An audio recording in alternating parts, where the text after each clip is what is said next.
नाथनगर की राघोपुर पंचायत के माधोपुर में मुकेश कुमार राकेश उर्फ फूलन शर्मा की हत्या के मुख्य आरोपी के घर से भारी मात्रा में भांग और नशीला पदार्थ बनाने वाले मशीन को उत्पाद विभाग की टीम ने जब्त किया है। नाथनगर थाना क्षेत्र के माधोपुर में भांग का कारोबार धड़ल्ले से चल रहा था। नाथनगर पुलिस इन सब बातों से अनजान थी। माधोपुर के किसान फूलन शर्मा को जमीन विवाद में गोली मारकर हत्या कर दी गई थी, तब यह मामला सामने आया। मृतक की पत्नी आशा देवी ने नाथनगर थाने में मिथुन मंडल, सागर मंडल, बंटू मंडल, वरुण मंडल सहित 10 नामजद पर हत्या करने का आरोप लगाते हुए केस दर्ज कराया था। इस मामले में पुलिस ने एक नामजद आरोपित वरुण मंडल को सुल्तानगंज थाना क्षेत्र से गिरफ्तार किया था। पुलिस की अलग अलग टीम वरुण से सघन पूछताछ कर रही है, लेकिन अब तक इस घटना को लेकर वरुण से पुलिस को विशेष जानकारी नहीं मिल पाई है। वहीं नाथनगर पुलिस ने मुख्य आरोपी मिथुन मंडल के घर उत्पाद विभाग की टीम के साथ मिलकर छापेमारी की। पुलिस ने उसके घर से भारी मात्रा में भांग और नशीली पदार्थ बनाने वाले मशीन को जब्त किया है। वहीं सदर उत्पाद थानाध्यक्ष नितिन कुमार सिन्हा ने बताया कि भारी मात्रा में भांग और नशीला पदार्थ बनाने वाले मशीन को जब्त किया गया है। आरोपी के घर को सील कर दिया गया है। नाथनगर इंस्पेक्टर राजीव रंजन ने बताया कि अन्य फरार नामजद की गिरफ्तारी के लिए अलग अलग टुकड़ी में बंटकर पुलिस टीम छापेमारी कर रही है।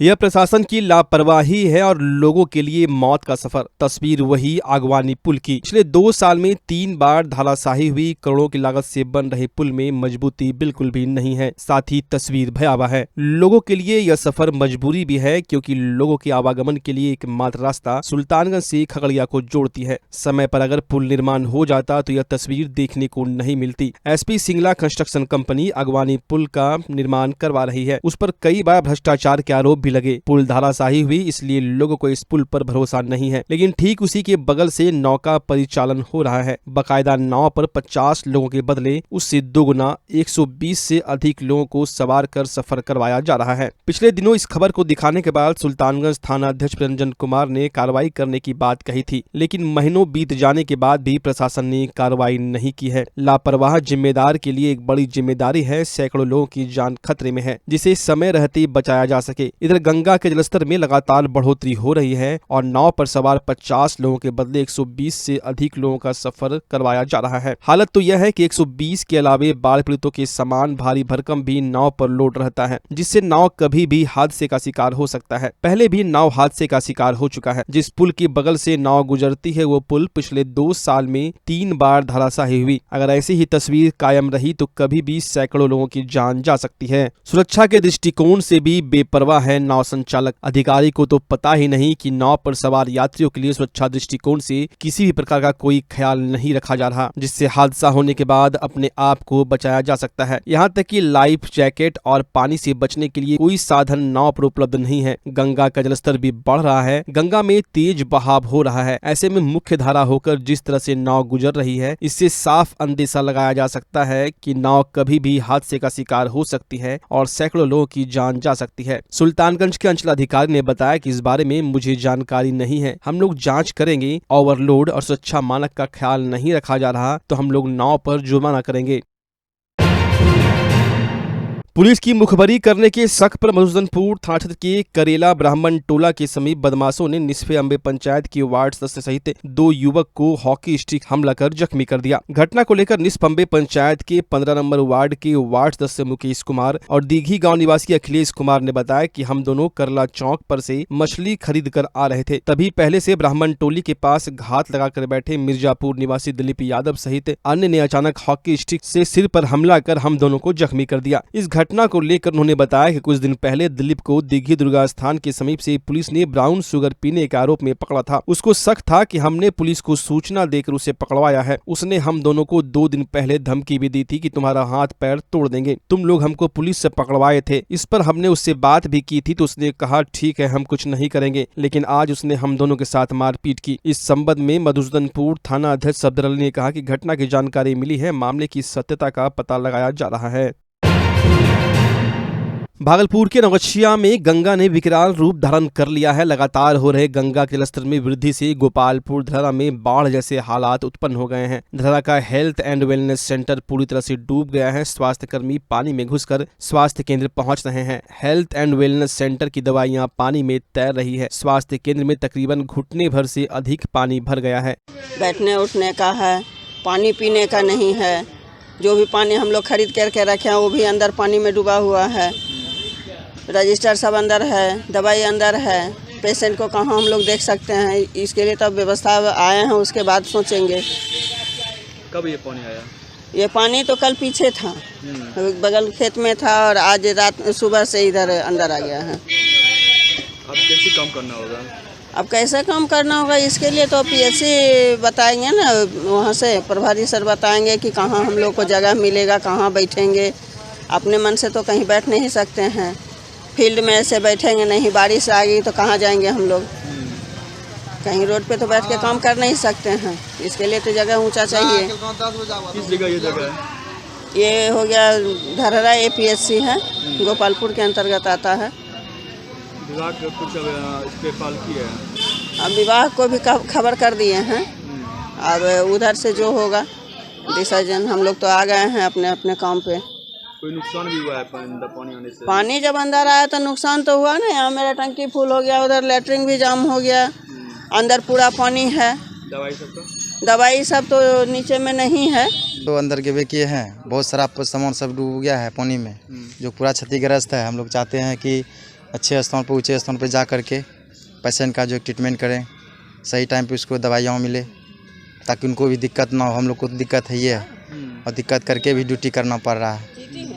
जी सर। किस जगह ये है? ये APSC धरहरा है, कौन ब्लॉक? गोपालपुर के अंतर्गत आता है। इसमें दवाई सब सुरक्षित है या कुछ? दवाई कुछ सुरक्षित भी है, और बाकी जो है कि देख रहे हैं कि नीचे में 1-2 ठो पड़ा हुआ है। विभाग के द्वारा क्या कुछ व्यवस्था किया गया? विभाग के लिए तो सर तो अभी जो है कि डॉक्टर का रोस्टर ड्यूटी कल बनाया गया है, जो कि सोमवार से अपना आकर के ड्यूटी करेगा। अभी तो और ऑफिशियल लेटर कुछ नहीं निकला है, उसके बाद फिर देखते हैं। क्या ड्यूटी निकला है? कि डॉक्टर सबका जो है कि रोस्टर ड्यूटी बाढ़ के कारण से लगाया गया है, वो आकर के सही टाइम पे ड्यूटी करेंगे। कब पानी आया? आज ये पानी अंदर आ गया, कल बाहर तक था, आज अंदर प्रवेश कर गया है। क्या समस्या आ रही है? बैठने में अंदर कैसे जाएं, यही समस्या है। मरीजों को कैसे देखना होगा? अब आज पानी आया है तो आज हम लोग बाहर लगाएंगे टेबल और बेंच, और यहीं पे दवाई दिया जाएगा। कोई सामान भी पानी के कारण क्षतिग्रस्त हुआ है? हाँ, पानी आया तो सामान क्षतिग्रस्त हुआ ही है। दवाई सबका क्या व्यवस्था है? दवाई का व्यवस्था है, अभी मिलेगा सबको। अब हम लोग देखेंगे, अंदर अभी जाएंगे। पश्चिम बंगाल में महिला डॉक्टर के साथ हुई घटना के बाद भागलपुर में महिलाओं की सुरक्षा के लिए सामाजिक संस्था आगे आ रही है। शहर के सैंडिस कंपाउंड मैदान में सामाजिक संस्था के द्वारा निःशुल्क महिलाओं और युवतियों को सेल्फ डिफेंस का प्रशिक्षण दिया जा रहा है। मानंदी संस्था द्वारा आयोजित निःशुल्क सेल्फ डिफेंस प्रशिक्षण में महिला और युवती के साथ काफी संख्या में स्कूली बच्चियां भी हिस्सा ले रही हैं।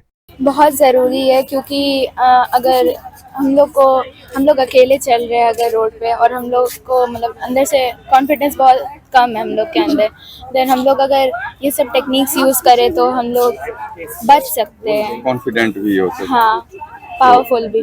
तो क्या सब सीखा आज आपने? आज हमने अगर कोई पीछे से आके हम लोग का कमर पकड़ ले, हाथ पकड़ ले, या दोनों हाथ से हाथ पकड़ ले, उसके बाद अगर बाल खींचने लगे, चुनरी खींचने लगे, तो हम लोग कैसे बच सकते हैं। बहुत ही ज़रूरी था ये तो, ये बेसिक था, अब तो और ज़्यादा ज़रूरी हो गया, क्योंकि जैसे हम लोग ने सुना कि छोटे बच्चे भी सेफ़ नहीं हैं। आरजीकर मेडिकल कॉलेज के बारे में हमने सुना, और भी बहुत सारे हैं जो कि हम लोग को पता भी नहीं है। तो ये सेल्फ डिफेंस और कैसे खुद को बचाव करना, ये हम लोग को आना ही चाहिए, क्योंकि हम सब कॉलेज जा रहे हैं, स्कूल जा रहे हैं, कहीं भी हर समय हमारे पेरेंट्स या हमारा भाई हमारे साथ नहीं रह सकता। तो ये जरूरी है कि हम लोग को खुद का बचाव भी आना चाहिए, किसी का इंतजार नहीं करना चाहिए कि वो आके में। आज आपने सीखा क्या? आज हमने बहुत सारे टेक्निक सीखे, जैसे पीछे से कोई हाथ पकड़ रहा है या कमर पकड़ रहा है या बाल खींच रहा है, तो हमें कैसे बचना चाहिए, कैसे अपना वहाँ से बचाव करके भागना चाहिए। लगता है कि ये सभी लड़कियों को एक लिए जरूरी है? ये बहुत ज़रूरी है, ये सभी लड़कियों को जरूरी है, और ये स्कूल में भी इम्प्लीमेंट करना चाहिए कि सबको सिखाया जाए सेल्फ डिफेंस।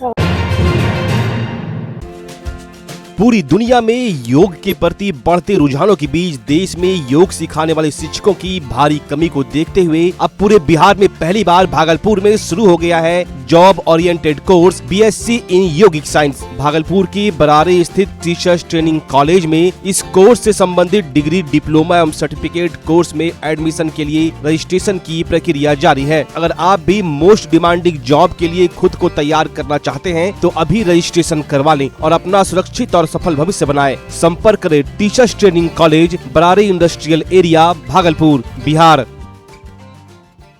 अगर आप अपने बच्चों की हकलाहट, तुतलाहट या मूक बधिरता को लेकर चिंतित हैं या बढ़ती उम्र के साथ बहरेपन की समस्या से परेशान, तो चिंता छोड़िए, क्योंकि अब भागलपुर में आ गया है इन सब का समाधान। Nirala speech and hearing clinic. Audiology, speech therapy के साथ साथ विश्व स्तरीय best digital hearing aid with rechargeable and Bluetooth facility. तो आज ही सुनने की जांच कराएं तथा सुनने की मशीन लगवाएं। निराला स्पीच एंड हियरिंग क्लिनिक। हमारा पता है बड़ी पोस्ट ऑफिस के सामने, मेट्रो मिर्ची रेस्टोरेंट तथा सेंट्रल बैंक वाले रोड में, भागलपुर। मोबाइल 7050193341। हमारी 2 और भी शाखाएं हैं, पूर्णिया में Panchavati complex, Bihar talkies road, line Bazar, Purnia, और अररिया में टाउन हॉल के सामने वाले मिर्जा गालिब रोड में, AB मेडिकल के समीप। नमस्कार, मैं डॉक्टर अजय कुमार सिंह, शिशु रोग विशेषज्ञ,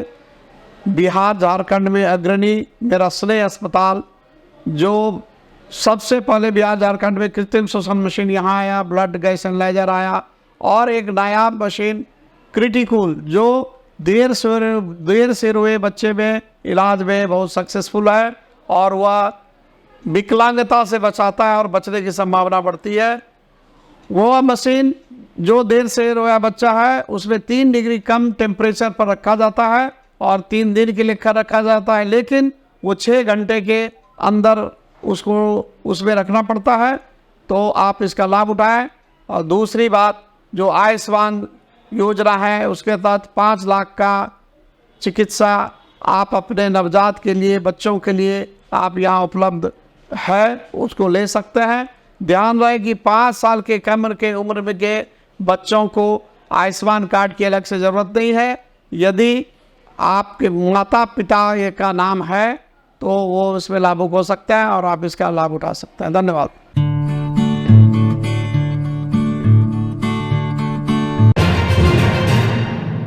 कृष्ण जन्माष्टमी को लेकर भागलपुर के बाजारों में खरीदारों की काफी भीड़ देखी जा रही है। भागलपुर सहित आसपास के क्षेत्र से आए लोगों ने भागलपुर की बाजारों में लड्डू गोपाल की मूर्ति के साथ सजावट का सामान के साथ फलों की दुकानों पर खरीदारी के लिए ज्यों-ज्यों दिन बीतता जा रहा है त्यों-त्यों खरीदारों की भीड़ बाजारों में बढ़ती ही जा रही है। इस बार प्लास्टर और पेरिस का बना हुआ लड्डू गोपाल ग्राहकों को अधिक भा रहा है, लेकिन दोपहर के समय बारिश होने के कारण बाजारों में भीड़ थोड़ा कम देखा गया। लेकिन बारिश के खत्म होते ही बाजार में फिर से ग्राहकों की भीड़ उमड़ पड़ी।